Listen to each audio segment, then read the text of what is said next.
ಗಂಗಾ ನದಿಯಲ್ಲಿ ಮಿಂದು ಬಂದರು ಪಾಪವಿನ್ನು ಕಳೆಯಲಿಲ್ಲವೇ.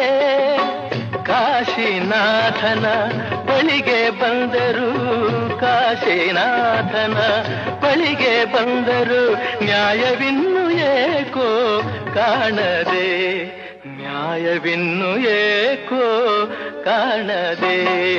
ವಿಶ್ವನಾಥನು ತಂದೆಯಾದರೆ ವಿಶಾಲಾಕ್ಷಿ ತಾಯಿಯಲ್ಲವೇ.